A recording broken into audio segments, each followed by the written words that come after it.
UOL Líderes. Este podcast traz entrevistas com presidentes, CEOs ou fundadores de grandes empresas nacionais e estrangeiras, debate e divulga ideias e projetos dos diversos setores da economia brasileira. UOL Líderes entrevista André Iazzi, CEO da Estapar. Muito obrigada. Prazer. André, ainda há espaço para o crescimento dos estacionamentos nos grandes centros urbanos, com a chegada dos aplicativos de mobilidade que usam os patinetes e as bicicletas? Ainda há espaço? Sim. O que está acontecendo na indústria de estacionamento, ou eu diria que na mobilidade urbana como um todo, é uma adequação do comportamento da sociedade e, obviamente, os equipamentos de infraestrutura de mobilidade eles precisam ir evoluindo conforme a mudança de comportamento e novas formas de se locomover passam a existir. E isso é algo que está bastante presente atualmente nas grandes centros, inclusive no Brasil. E o estacionamento, na nossa visão, cada vez mais ele tem mais importância. Mas, como eu disse, as funções dele vão deixar de ser apenas um local onde você guarda ou estaciona veículos para um local onde você tenha como se fosse um grande hub de mobilidade, onde patinetes vão ser guardados e retirados, bicicletas vão ser guardadas e retiradas, veículos elétricos vão ser carregados, áreas de embarque e desembarque de aplicativos e muito mais. Então a gente vê cada vez mais o estacionamento ganhando novas funções. Isso vai acontecer, isso ainda não acontece. Quando é que você imagina que isso, como é que vai se dar, quando vai se dar essa transformação desses estacionamentos? Beth, isso é uma coisa que ele vai acontecendo conforme vai se evoluindo essas novas modalidades de locomoção. Então, na Estapar, a gente já tem hoje, sim, várias operações que atuam em algumas dessas frentes. Por exemplo, o aeroporto do Santos Dumont, a gente tem uma área de picape de aplicativo. Em breve teremos outras pelo Brasil. Tá? A gente tem várias áreas hoje que são destinadas à locação, às empresas de aluguel de carro tradicionais. Assim como a gente também já tem áreas e negócios onde tem várias áreas para bicicletas, para retirada e entrega de bicicletas, e estamos em negociações com várias empresas de patinete. Então, eu posso te dizer que isso já está acontecendo. Essa realidade já está ocorrendo. Obviamente, a escalada disso vai ocorrer quando esses modais ganharem ainda mais importância em perspectiva de tamanho nas grandes cidades. Os estacionamentos hoje nos grandes centros ainda são muito horizontais, mas a gente não tem mais tanto terreno assim para fazer estacionamentos horizontais. O senhor acha que vai mudar a questão dos estacionamentos horizontais, ou a gente vai subir, vai entrar nos estacionamentos verticais? Olha, de fato, os estacionamentos eles existem sempre nos grandes polos geradores das grandes cidades. Normalmente um estacionamento horizontal, como você está comentando, um terreno, seja o que ele for, se ele é bom para um estacionamento, ele é melhor ainda para um empreendimento imobiliário, seja ele residencial, corporativo. Tem um estudo do Rockefeller Institute que é super interessante, que nos próximos 15 anos as cidades irão se adensar em mais de 75%, a nível global. Todo o espaço vai ser cada vez mais, disputado, mais e mais. Então, sem dúvida, a tendência é que os estacionamentos se tornem verticais, ou verticais subterrâneos, ou verticais horizontais para cima, né? Então, sim, isso é uma tendência por conta desse aumento da urbanização e busca por espaços dentro das cidades. Uhum. As pessoas reclamam muito nesses grandes centros do preço dos estacionamentos, da primeira hora, da segunda hora. Como é que isso é calculado? E quer dizer, existe uma possibilidade de haver diminuição desses preços? Em geral, a questão do estacionamento, do preço do estacionamento, ele está muito atrelado a alguns fatores, né? De fato, a questão de oferta e procura naquela região, de ausência, falta de vaga ou espaço ocioso, e de como aquele polo gerador de tráfego, seja ele uma região, uma rua importante de comércio, um hospital, um aeroporto, o que for, esteja com as suas atividades mais ou menos aquecidas. A gente vê que tem muita volatilidade no preço de estacionamento em vários sentidos, ou seja, às vezes um determinado tipo de estacionamento, aeroporto é muito comum, há uma mudança de comportamento, que antigamente você havia uma massa de rotativos muito grandes, hoje o estacionamento de aeroporto cada vez mais há uma busca por longa permanência. A pessoa quer ir e deixar o carro por mais tempo. Então você tem criado tarifas menores a diária, mais flexíveis para períodos maiores, de forma a adequar isso às necessidades dos consumidores, de acordo com a oferta e procura e a demanda naquela região. Existe uma relação direta entre a deficiência no transporte de massa com o crescimento dos estacionamentos? Totalmente. Na verdade, eu não diria dos estacionamentos, eu daria um passo atrás, ou seja, a questão da falta ou excesso do transporte coletivo de massa em quantidade e qualidade suficiente, eles que vão ditar o crescimento da frota automobilística. Vou explicar melhor. Por exemplo, estudo de origem e destino recente que ocorreu do metrô de São Paulo, que saiu agora no final de 2017, terminou no final de 2017, está sendo publicado agora, mostra que, por exemplo, a malha de metroviária de São Paulo, quando cresceu de 60 para quase 90 quilômetros, numa década, você teve um salto de quem utiliza transporte coletivo de 6 a 8%, mais ou menos, dos deslocamentos da cidade. Se isso não ocorre, você vai continuar a ter uma frota crescendo, porque as pessoas, na verdade, o que ocorre é um deslocamento da massa tendo que buscar outras alternativas de transporte, caso o transporte coletivo não consiga atender. Então, sem dúvida, a ausência de transporte de massa faz com que a frota cresça, como consequência a busca por estacionamento. Quais são os principais fatores que colaboram com o crescimento da Estapar? Olha, são alguns. De fato, a hora que você olha do ambiente macro, a urbanização, a maior atividade econômica faz com que as pessoas precisem se locomover mais e buscar atividade econômica, seja ela qual for. Desde comércio, desde indústria, desde serviços. Então, isso é uma coisa do ponto de vista macro, que é um drive muito importante. O outro drive importante de crescimento natural, como eu disse, é a questão do transporte coletivo, né? Agora, dentro da Estapar, a gente tem uma linha de crescimento orgânico, natural, que está muito atrelado a esses fatores que eu expliquei, e tem uma linha inorgânica que seria através de M&A, através de aquisições ou através de compra de ativos, né? Mas o que a gente vê hoje como uma terceira grande linha é em relação à questão do hub de mobilidade que eu te falei, ou seja, que novos serviços o estacionamento pode proporcionar dentro do ecossistema de mobilidade urbana, né? Então, hoje a gente vê a gente criando novas linhas de receita para a companhia nesses novos modais e novas formas de se locomover da sociedade. Uhum. Uma dessas, como é que o senhor vê a questão do carro autônomo? Como é que a Estapar está estudando e está pensando tecnologia para essa nova era dos carros autônomos? Olha,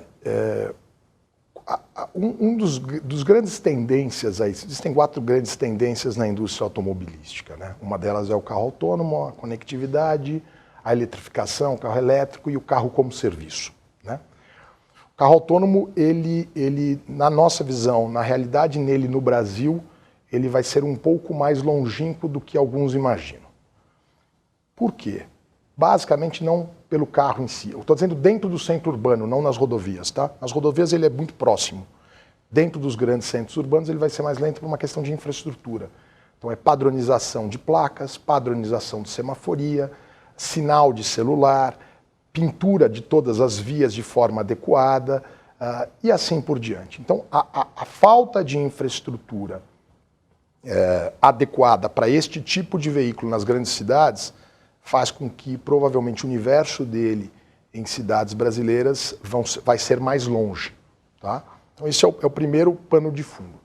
Mas independente disso, a gente olha que dentro da conectividade, que é uma das tendências aí da indústria automobilística, A Estapar ela evoluiu muito nos últimos anos, lançando o aplicativo que a gente tem, que é o Vaga Inteligente, que nele você faz praticamente todos os serviços da companhia lá, reservar vaga, procurar vaga, ser mensalista, pagar a Zona Azul e assim por diante.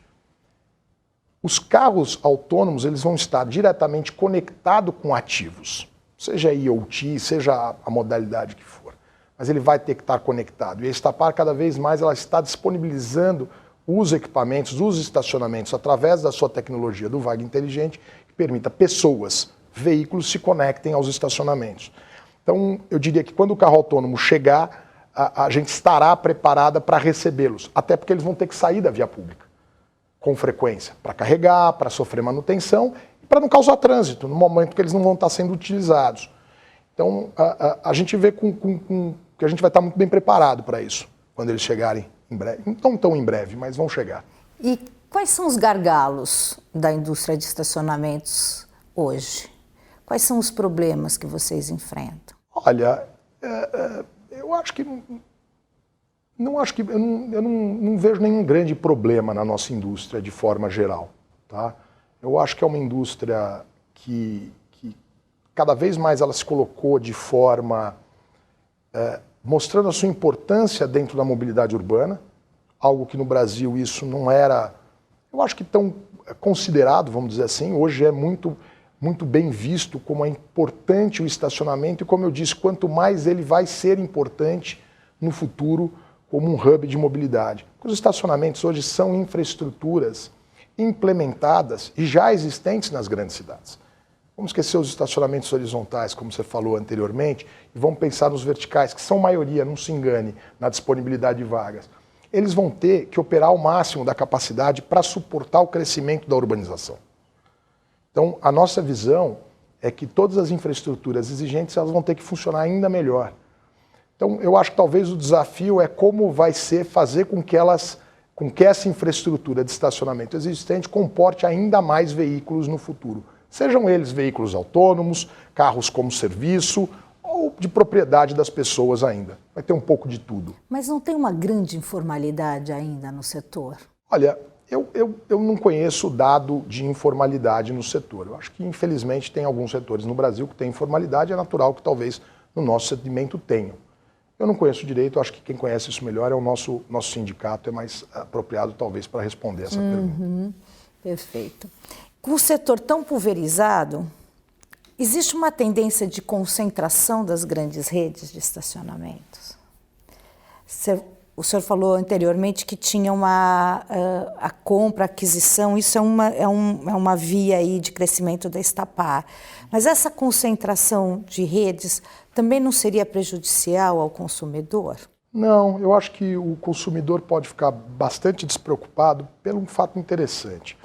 Estapar é o maior player do setor na América Latina e, mesmo assim, o percentual de market share da Estapar chega no máximo a 20%.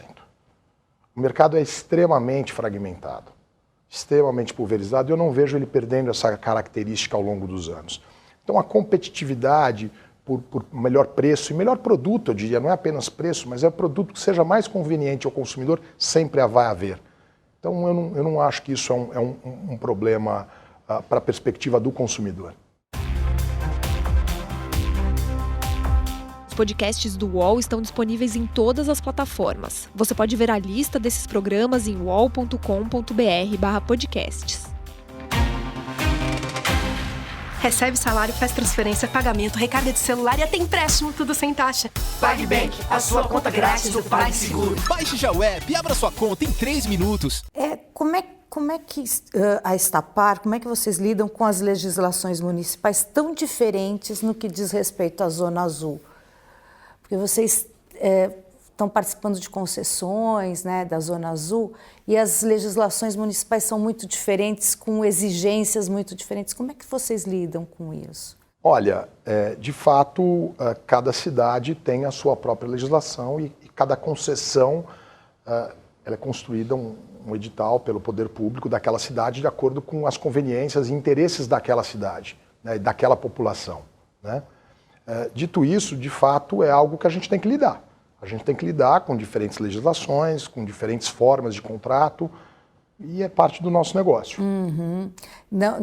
O senhor não defenderia uma legislação federal para as áreas de estacionamento que pudesse unificar isso? Não tem nem como, infelizmente, não tem nem como defender isso. Óbvio que para nós, se a gente tivesse uma legislação única, uma única forma de agir, pensar, facilitaria muito o nosso trabalho da perspectiva de burocracia, é fato. Mas como é competência das cidades legislar e trabalhar sobre o assunto da mobilidade urbana da sua cidade, eu diria que, infelizmente, eu não acho que isso vai ocorrer. A crise econômica afetou os negócios da empresa? Olha, não tem como não dizer que não afeta de alguma forma. Eu digo que o nosso setor, e a Estapar em si, ela foi pouco afetada comparado com a maioria dos outros segmentos. Tá? É óbvio que uma crise em que você tem o país durante bastante tempo com o PIB por alguns anos negativo, inclusive o PIB muito baixo, o crescimento que você esperava ter, ele, se de alguma forma ele não ocorreu. Né? É natural, você tem um desemprego alto no país, infelizmente, o que é muito ruim para o país, para a população, para todos. E isso, de fato, frustrou talvez o tamanho do crescimento, ou a velocidade do crescimento. Por outro lado, eu acho que a notícia boa para o nosso setor é que, mesmo assim, devido ao déficit de infraestrutura de transporte coletivo, a frota de carro, mesmo na crise, ela continua a crescer, por incrível que pareça. E isso fez com que o setor ele conseguisse se manter relativamente bem comparado com outros setores. Como é que a gente diminui o desemprego no país?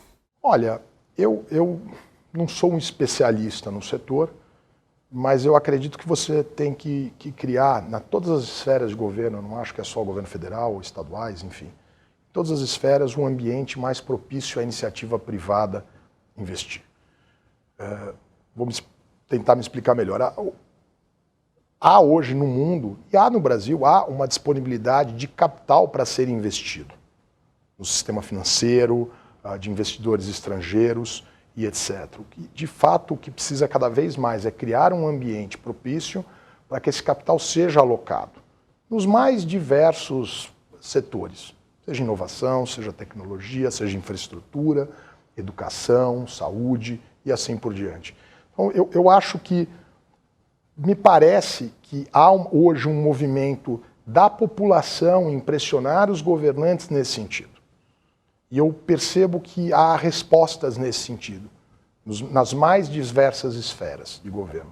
Eu acho que a melhor forma para o desemprego é criar um ambiente que se tenha mais investimento, que aí sim, como consequência, você tem um crescimento de PIB, como consequência, você vai ter mais emprego. E o senhor acha que isso está acontecendo agora? Quer dizer, o atual governo está criando um ambiente propício? Eu não quero falar do governo federal ou do governo estaduais, de novo. Eu prefiro falar de uma forma mais ampla. Eu acho que há uma consciência de uma forma ampla, sim. Eu acho que por pressão da opinião pública, por pressão da sociedade, do povo, pelo alto desemprego, em que faça-se diferente, que faça coisa nova para que esses problemas sejam endereçados. Ontem mesmo a gente teve a aprovação da reforma de Previdência em segundo turno, que é um passo importante nesse sentido. Ele sozinho não vai resolver, não vamos nos enganar, mas é um passo muito importante, que gera credibilidade do país no mercado externo, em referência a pagar, ao país poder ter mais apto a pagar suas contas, rating, etc. Dito isso, eu acredito que há uma consciência, uma linha que me parece positiva. Uhum. Esse projeto que foi aprovado da forma que ele está, o senhor acha que ele leva justiça à população? Quer dizer, ele traz um benefício mais do que uma dificuldade para a população? Olha, confesso a você que eu não sou a pessoa mais técnica e mais competente para responder especificamente da forma que você está colocando. De novo, da forma macro, eu acho que a gente precisa lutar muito nesse momento pela questão do emprego. Eu acho isso muito importante para o país. E eu acho que reformas que gerem confiança interna e externa no país e que resultem por mais investimento, naturalmente o emprego vai aumentar. Eu prefiro não responder a pergunta especificamente da questão técnica da Previdência, mas eu acho que é um caminho, de novo, é um passo no sentido da melhoria da percepção do país. Falta capacitação hoje no Brasil para mão de obra, principalmente no seu setor? Eu acho que no nosso setor, eu acho que ele tem uma mão de obra capacitada. Obviamente, a gente investe na Estapar muito em capacitação e desenvolvimento de pessoa, para que essa pessoa não somente esteja apta a fazer aquele serviço que ela faz, mas ela tenha a capacidade de criar uma carreira dentro da companhia, porque isso tem muito valor para a companhia. Então, eu acho que no nosso setor a gente tem mão de obra em geral, até porque não é um setor que exige uma qualificação técnica tão alta, mas existe qualificação técnica sim, e em geral tem. A gente tem essa mão de obra no mercado e acredito que com o desenvolvimento e com o investimento que a gente faz em gente na companhia, essa mão de obra vai se qualificar ainda mais. O governo federal está com a intenção de tirar algumas, ele chama de desburocratizar algumas áreas, principalmente tirando a necessidade de provas escritas para habilitação. Existe uma intenção do governo nesse sentido. O que o senhor acha disso? Olha, novamente eu não tenho como responder a questão técnica disso, não sou o profundo conhecedor. Eu acho que o Brasil é uma democracia madura e eu acredito que se algum tema não for benéfico ao país de alguma forma, eu acho que as entidades naturalmente vão conseguir regular isso, tá? De uma forma ampla. A reforma tributária, vamos falar um pouquinho de imposto.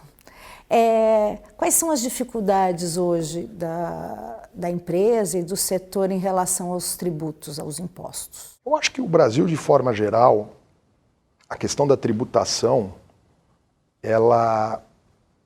eu acho que a complexidade dela é uma coisa e a quantidade de leis que se tem nas 3 esferas de governo talvez seja o maior problema da questão tributária no Brasil.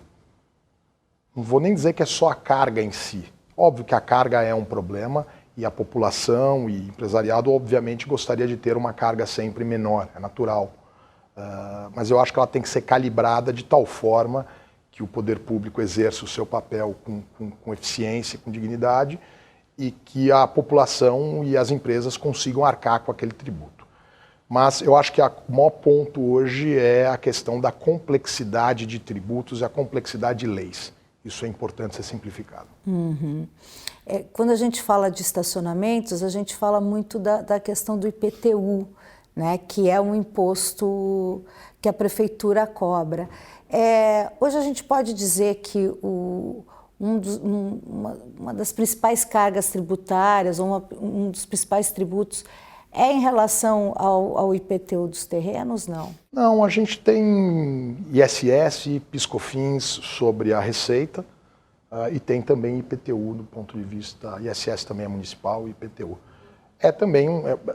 Acho, de novo, a somatória deles é o que torna a carga do nosso setor aí alta, além de impostos, contribuições trabalhistas e outras várias que existem. Eu estou perguntando exatamente porque se tivesse uma diminuição, por exemplo, do imposto sobre os terrenos ou sobre o consumidor, talvez tivesse um ticket menor de pagamento de estacionamento. Estou errada? Eu diria que não tenha dúvida que toda a carga tributária ela faz parte da composição do custo e, consequentemente, do preço. Uma carga menor provavelmente se traduziria, talvez, dependendo da região, de novo. Depende de oferta, procura, concorrência naquela região, mas eu diria que principalmente oferta e procura.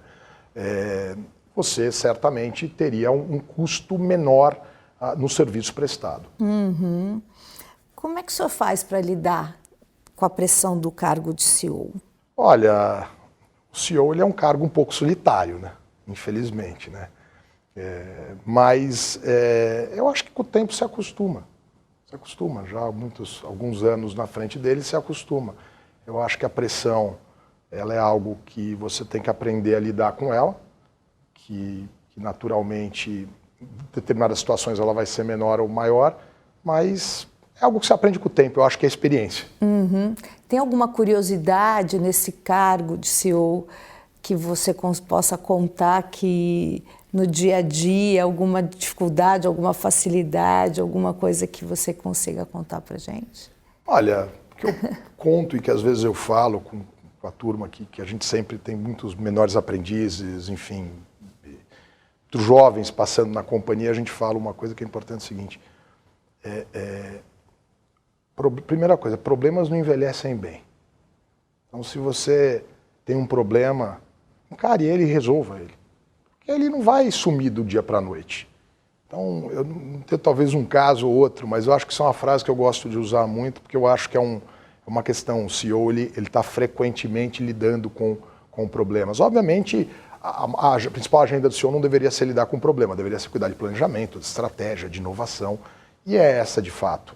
Mas você tem uma parte da agenda que é mais difícil, que é lidar com o problema, e eu aprendi, e sempre passo isso, que encare-os e resolva-os, porque senão ele vai envelhecer mal.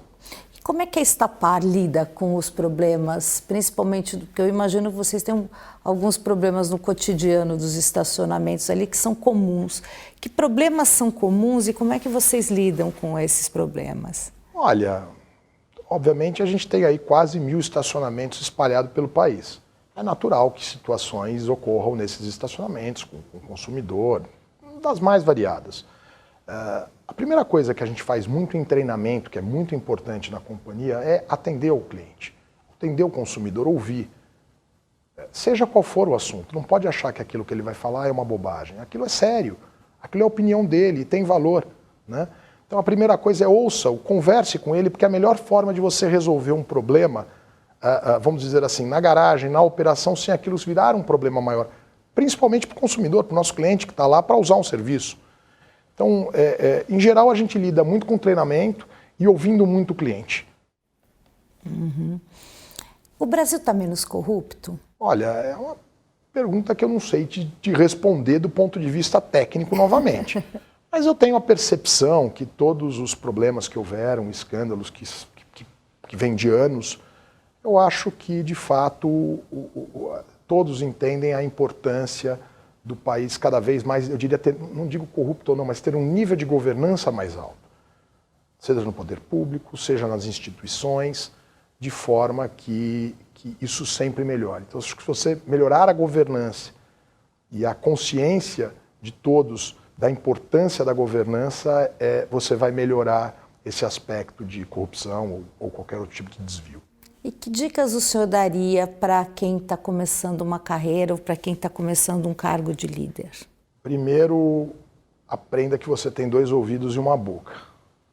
Ouça bastante as pessoas, aprenda com as pessoas, pense fora da caixa, tenha a mente aberta, a cabeça aberta para você pensar que a forma que de repente você faz vai ser diferente. Eu acho que a maior mudança hoje que existe, talvez, nos cargos de diretoria e de alto nível hoje do que havia no passado, é que a mudança do comportamento da sociedade e a exigência ela é cada vez mais rápida do que era. Então isso exige que você tenham líderes que tenham capacidade de se adaptar muito rápido. E para isso ouvir e aprender é fundamental. Uhum. E aí, voltando um pouquinho para a tecnologia, a profissão de manobrista deve acabar no futuro? Eu acho que acabar é uma palavra forte. Eu acho que ela tende a diminuir, ela já vem diminuindo um pouco. Não tanto quanto se acha, mas por outro lado, aquilo que a gente conversou anteriormente, se você tiver uma maior pressão na utilização da infraestrutura, é capaz que o manobrista se torne também muito importante. Porque, por exemplo, se você vai colocar vários carros num determinado lugar, que seja uma operação self-parking, qualquer um para sozinho, não precisa do manobrista, você naturalmente precisa de mais área física para essa operação. Enquanto o manobrista ele cumpre uma importante função de você colocar mais carros num espaço onde caberia menos, teoricamente. Então, dito isso, eu acho que você tem um lado das operações serem mais, onde tenham menos manobristas, sejam mais self-park, no termo em inglês que a gente usa. Em contrapartida, possivelmente, se houver muita pressão em determinadas regiões você vai precisar ter garagens mais ainda manobradas do que são hoje. Ainda falando da tecnologia, a gente vai chegar a ver estacionamentos aéreos, como a gente via nos filmes de ficção científica, nos desenhos animados. Existe essa possibilidade? Já se pensa nisso? Você diz para drone? Para drones tipo e... Eu acredito que sim. Tá? Eu acredito que sim. Não sei, acho que é um universo um pouquinho longe, que tem questões, enfim, complexas que envolvem isso. Mas eu acho que sim, você deve, você conseguir diminuir o custo da aeronave, do drone, é esse o limitante da mobilidade aérea, né? Ou seja, o equipamento é um equipamento caro, porque de fato não tem jeito, se ele cair, enfim, todo mundo vai morrer. Então, por isso torna o equipamento normalmente caro. Eu acho que esse gargalo do custo do equipamento, se ele cair, de fato você vai ter uma proliferação, talvez, nesse tipo de modal no futuro. E aí sim, eu acho que você vai ter estacionamentos com várias áreas de guarda de drones e etc. Mas eu acho que é um universo um pouco longe ainda. E para a gente terminar, existe alguma possibilidade das cidades, dos grandes centros, travarem definitivamente? Porque a gente ouve muito, né? Um dia essa cidade vai travar, ninguém vai conseguir andar de carro. Você acredita nisso? Olha, o ecossistema da mobilidade urbana é algo extremamente complexo. E ninguém pode subestimar ou achar que o exemplo que funciona em Paris vai funcionar em São Paulo, que é igual de Belo Horizonte. Você tem que olhar relevo, você tem que olhar clima, você tem que olhar a cultura daqueles cidadãos, enfim, como a cidade está distribuída.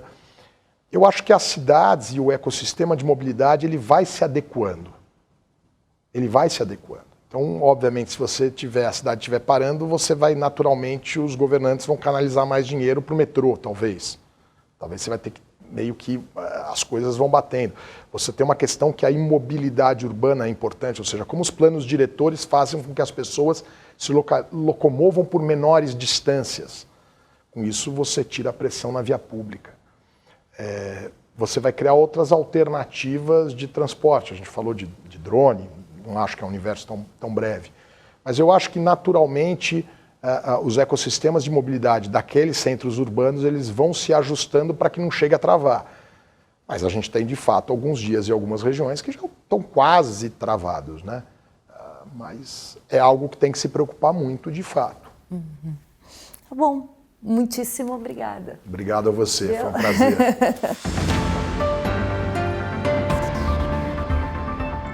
O All Líderes tem reportagem de Beth Matias, edição de áudio de Amer Menegassi e coordenação de Diogo Pinheiro.